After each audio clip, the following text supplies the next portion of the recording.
Bismillah. Assalamualaikum warahmatullahi wabarakatuh. Selamat siang. Bagaimana kabarnya Mbak Yani? Selamat siang, Coach. Alhamdulillah kabarnya baik, Coach. Baik, Bu Yani, kita langsung saja ya ke sesi tanya jawab.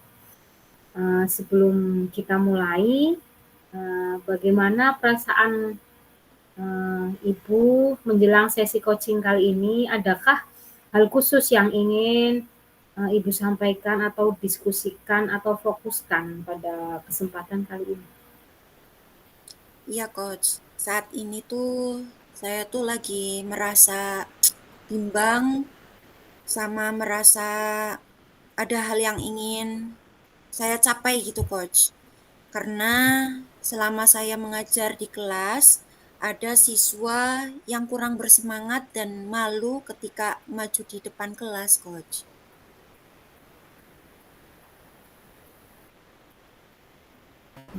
Baik, baik, baik. Kita jadikan sesi ini sebagai ruang untuk menjelajahi solusi bersama. Adakah hal khusus yang ingin Ibu bahas lebih dalam hari ini, Bu Saya Yani? Ya, saya ingin itu sih Coach, menemukan solusi Coach, agar siswa-siswa saya itu yang terutama yang kurang bersemangat ketika pembelajaran itu bisa bersemangat, fokus, dan mau tampil di depan kelas ketika pembelajaran saya berlangsung. Gitu sih Coach. Baik, baik. Kita akan langsung ke sesi tanya jawab ya Bu Yani. Kira-kira tujuan apa yang ingin Bu Yani capai pada sesi coaching kali ini? Tujuan yang ingin saya capai, siswa itu bisa aktif, Coach. Bisa Ya. aktif dalam pembelajaran, Mhm. fokus, kemudian mereka bisa atau berani tampil di depan kelas. Begitu sih, Coach. Bagus, bagus. Lalu apa ukuran keberhasilan yang diinginkan Bu Yani? Sesi coaching ini dianggap berhasil apabila bagaimana kira-kira Bu Yani? Apabila saya tuh bisa menemukan solusi, Coach. Solusi dari permasalahan saya itu, kemudian saya bisa menerapkannya nantinya, Coach, di kelas saya. Hingga kelas saya itu bisa, apa ya, anak-anak berteman, bisa senang belajar bersama saya, terus yang tadinya malu-malu bisa apa namanya tampil percaya diri dan kita untuk praktik. Itu sih, Coach. Oke, oke, oke. Baik, kita akan masuk ke tahap identifikasi ya Bu Yani. Kira-kira apa yang membuat Bu Yani itu merasa kesulitan menangani siswa yang kurang bersemangat dalam belajarnya? Kira-kira ada kesulitan apa Bu Yani? Ya, kesulitan yang saya hadapi itu ketika ada siswa diminta untuk maju ke depan, dia merasa malu gitu, Coach. Tidak mau tampil. Jadi dia apa ya? Ketika diminta tampil tuh dia kayak malu-malu, terus duduk diam, tidak mau berbicara, paling senyum-senyum. Nah, itu sih, Coach, yang kadang menjadi kendala bagi saya tuh kayak gitu, Coach. Eh, Siswa malu-malu itu berarti Bu Yani itu adalah kendala, berarti kesulitan Bu Yani. Bagaimana perasaan itu muncul Bu Yani kira-kira? Bagaimana Hmm, perasaan itu kok bisa, Bu Yani kok bisa merasa sulit gitu loh? Kenapa enggih kesulitan itu bagaimana perasaannya itu muncul? Dapatkah diceritakan lebih lanjut Bu Yani? ya, Ibu. Jadi anak-anak itu beraninya itu ketika bersama teman-temannya, Bu Fit. Tapi ketika diminta tampil di depan kelas, mereka tuh tidak mau berbicara. Mereka memilih untuk diam dan malu-malu. Akhirnya, apa ya, kita sebagai guru tuh kadang untuk apa mengajak mereka lebih aktif tuh kadang kesulitannya di situ, Bu Fit. Akhirnya Hmm, saya kadang sengaja mendekati mereka, Bu Fitri, mendekati mereka untuk berdiskusi, tanyalah dengan hal-hal yang ringan gitu, untuk apa ya, melatih mereka untuk berbicara. Tapi ya itu tadi, terkadang mereka masih kesulitan untuk bercerita tuh mereka, aduh Bu, saya tuh bisa ngomongnya ya Bu, saya tuh pengen ngomong ini tapi saya sulit kayak gitu. Gitu sih Bu Fitri. Baik Bu Yani, kita akan mencoba bersama-sama mencari solusi untuk mengatasi hambatan ini. Lalu adakah hal lain yang ingin Bu Yani tambahkan? Sepertinya hanya itu sih Bu Fitri, hanya kesulitan atau tantangan mereka ketika untuk maju itu, mereka masih malu-malu, kurang percaya diri, hanya itu sih Bu. Baik, sekarang kita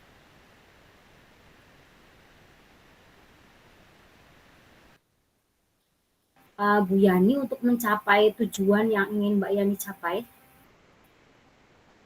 Baik Bu. Rencana aksinya Untuk apa kira-kira Bu? rencana yang ingin saya lakukan yang pertama Bu Fitri, saya ingin menggunakan metode pembelajaran yang menarik. Salah satunya menggunakan metode talking stick, Bu Fitri. Jadi di awal pembelajaran, saya nanti akan menggunakan tongkat begitu, Bu Fitri. Tongkat itu Ya, nanti saya bagikan ke beberapa siswa, kemudian saya akan menyiapkan musik. Nah, musiknya hmm, ini saya putar. Nah, anak-anak sekarang kan senang musik-musik. Misal kayak hmm, K-pop atau lagu-lagu yang sedang tren gitu ya, Bu Fit, agar iya mereka iya tuh Bu. kayak menggugah semangat mereka begitu ya. Nah, nanti di tengah-tengah saya matikan musik itu. Nah, yang pegang stick itu atau tongkat itu nanti mereka akan saya tanya-tanya. Nah, di situ mungkin awalnya itu tidak langsung ke materi. Mungkin untuk hal-hal yang ringan, entah bagaimana perasaan mereka atau tadi di rumah mereka tuh melakukan apa atau ada hal apa yang menarik gitu. Nanti kan lama-kelamaan mereka akan terbiasa untuk berbicara, kemudian nanti kita sudah mulai masuk ke materi. Gitu sih Bu Fitri, rencananya begitu. Bagus, bagus Bu Yani. Lantas, adakah prioritas yang Bu Yani miliki dalam rencana aksi tersebut? Prioritas yang menjadi hal yang menjadi prioritas. Yang menjadi prioritas saya tentunya yang menjadi subjek pembelajaran itu ya siswanya Bu Fitri. Jadi jangan saya sebagai guru yang aktif, yang banyak ngomong. Saya ingin siswanya justru ketika pembelajaran bahasa Indonesia ini mereka yang aktif, mereka yang apa namanya? Mampu berpendapat, mampu tampil percaya diri di depan kelas. Itu sih Bu menjadi prioritas utama saya. Hmm. Baik Bu Yani, sekarang kita akan masuk ke tahap tanggung jawab. Kira-kira apakah komitmen Bu Yani terhadap rencana aksi yang Bu Yani buat tadi? Uh, Komitmennya apa Bu Yani? Saya memiliki komitmen Hmm. untuk berjalan secara konsisten, Bu Fitri. Jadi saya akan lakukan metode yang saya lakukan ini dari awal nanti sampai akhir gitu. Di materi pembelajaran yang saya lakukan. Berarti metodenya itu yang akan saya lakukan itu tadi salah satunya talking stick, kemudian saya akan melakukan metode kunjung karya, di mana metode-metode ini yang saya lakukan itu biar menarik mereka.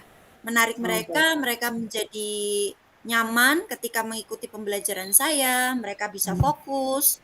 Kemudian Hmm. tujuan awal yang saya inginkan mereka bisa berbicara di depan umum, jadi bisa tercapai begitu Bu Fitri. Jadi konsisten lah intinya begitu Bu. Jadi tidak hanya Oh, di awal-awal atau di pelajaran pidato ini saja. Jadi nanti iya di iya. setiap materi yang saya berikan anak-anak bisa berlatih untuk tampil atau praktik nanti di depan kelas. Begitu sih Bu Baik. Fitri.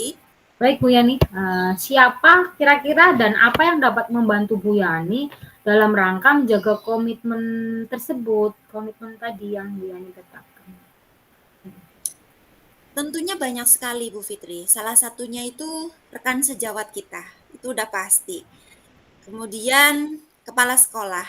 Jadi bagaimana ketika kita melakukan pembelajaran di kelas, kalau siswanya yang aktif kan pastinya lingkungan kelasnya itu ramai ya Bu Fitri ya. Iya Kalau iya. kita nanti tidak komunikasi dengan kepala sekolah, dengan rekan sejawat yang mengajar di kelas lain, pasti kan itu akan menjadi hal yang kurang baik gitu ya, yang sekiranya mungkin dianggap mengganggu. Makanya dari awal saya pasti sudah uh, bekerjasama atau berkolaborasi dengan teman-teman dan membicarakan bahwa nanti di pembelajaran saya itu nanti ada kegiatan yang seperti ini, misalnya siswa diminta untuk aktif, makanya nanti kelasnya mungkin sedikit ramai begitu. Tentunya kerjasama dengan anak-anak juga ya Bu. Nanti di awal kami akan membentuk kesepakatan kelas di mana kelas saya ini saya minta untuk lebih aktif gitu Bu. Aktif dalam pembelajaran, menghargai pendapat dari orang lain. Jadi anak-anak itu tidak hanya duduk diam mendengarkan.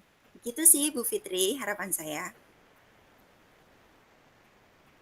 Baik Mbak Yani, pertanyaan terakhir, kira-kira apa yang Mbak Yani rasakan setelah